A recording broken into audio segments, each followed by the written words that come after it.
الشيطان الرجيم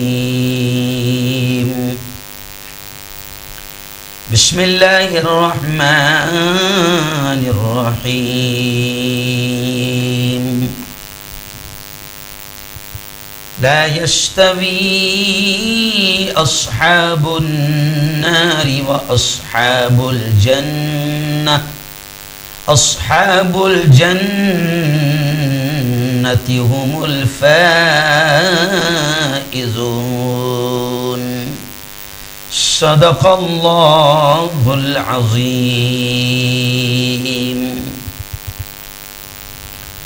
بہت ہی قابل عزت احترام میرے نوجوان دوستوں، بزرگوں اور ساتھیوں، گزشتہ 2 دنوں سے پیغام رمضان کے اس پاکیزہ سلسلے میں ہم لوگ بات کر رہے تھے کہ روزہ کب ٹوٹ جاتا ہے اور روزے کی قضا کب کرنی پڑتی ہے اور کون سی شکل ہے جن میں قضا بھی کرنی پڑتی ہے اور کفارہ بھی دینا پڑتا ہے۔ جی ہاں، تو آج میں آپ کو بتا دوں قضا کے تعلق سے بھی اور کفارے کے تعلق سے بھی کہ اگر روزے میں کوئی ایسا کام کر لیا جس سے روزہ ٹوٹ گیا اور صرف اس روزے کی اب قضا ہی کرنی پڑے گی، یعنی بعد میں روزہ رکھنا پڑے گا، تو سب سے پہلے آپ سمجھ لیں کہ روزہ قضا کرنے کا وقت کب ہے۔ علماء نے لکھا ہے کہ روزہ اگر قضا ہو جائے تو سال کے 11 مہینے میں، یعنی رمضان میں تو قضا نہیں کر سکتے ہیں، رمضان میں تو رمضان ہی کے روزے رہیں گے، اب رمضان کے علاوہ سال کے 11 مہینے میں جب بہتر لگے، جب چاہے اس روزے کی، یعنی جو رمضان میں روزہ چھوٹ گیا ٹوٹ گیا، اس کی قضا کر لے، مگر رمضان کے فوراً بعد جتنا جلد کر لیں اتنا بہتر ہے۔ ایک یہ مسئلہ قضا کا۔ دوسرا مسئلہ یہ ہے کہ مان لو 3 روزے رمضان میں چھوٹ گئے تھے یا ایسی شکل کے جس میں ٹوٹ گئے تھے اور قضا کرنا ہے، تو اب قضا روزوں کا مسلسل رکھنا بھی ضروری نہیں کہ بھئی آپ کے 3 روزے چھوٹے تو اب وہ تینوں کنٹینیو رکھنا پڑیں گے آپ کو رمضان کے بعد، ایسا نہیں۔ آج ایک رکھ لیا، 5-10 دن کے بعد ایک رکھ لیا، چلے گا، مسلسل رکھنا ضروری نہیں۔ مثلا جس کو میں نے آپ کو سمجھا دیا، ایسے ہی اگر کسی پر گزشتہ رمضان کے روزے باقی تھے گزشتہ رمضان کے اور 11 مہینے میں رکھ نہیں پایا، دوسرا رمضان آ گیا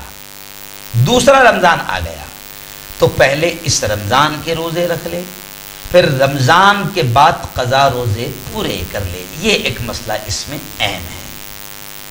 جی ہاں، رمضان میں کسی دوسرے روزے کی نیت کرنا صحیح نہیں، یعنی اس رمضان میں اسی رمضان کے روزے رکھے جائیں گے، اگر کرے گا تب بھی وہ رمضان کا ہی شمار کیا جائے گا۔ یہ اہم مسئلہ ہے۔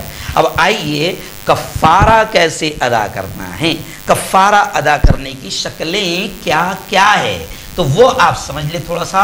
رمضان کے روزے کو اگر جان بوجھ کر توڑ دیا تو اب قضا بھی کرنا پڑتی ہے، یعنی جس دن کا روزہ توڑا وہ بھی رکھنا ہے، پلس اس کے مقابلے میں اور 60 روزے رکھنے ہیں جسے کفارہ کہتے ہیں۔ تو کیا 60 روزے ہی رکھنا پڑے گی یا کچھ اور بھی شکلیں ہیں اس کی؟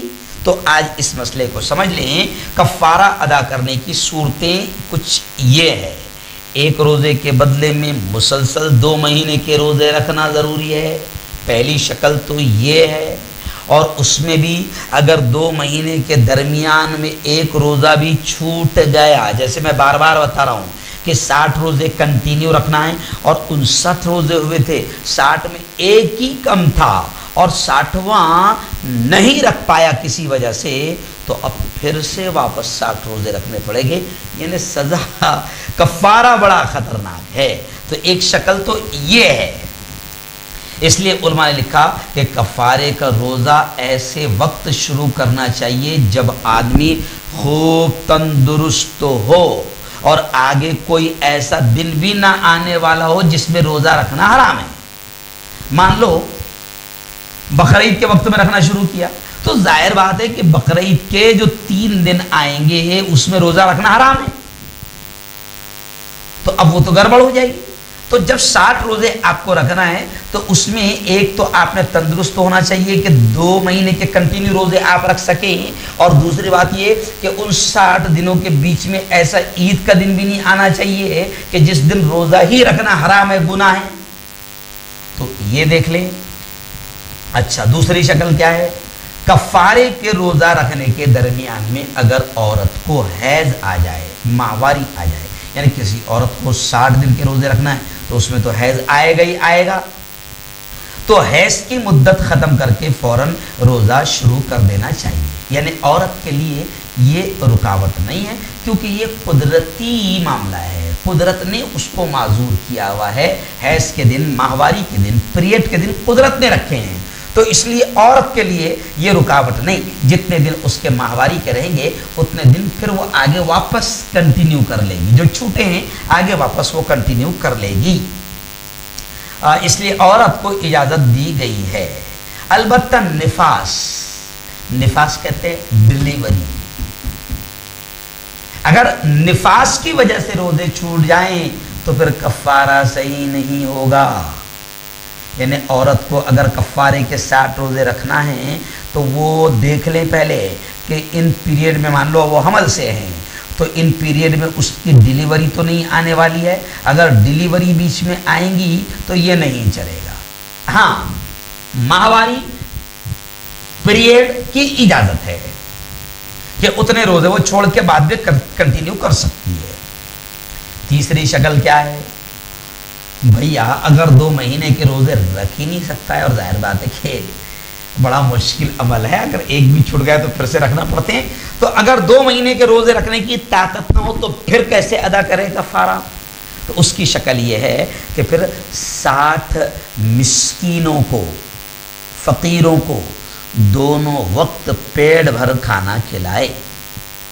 یہ ایک شکل ہے، تھوڑی آسان شکل ہے لیکن مالدار کے لیے۔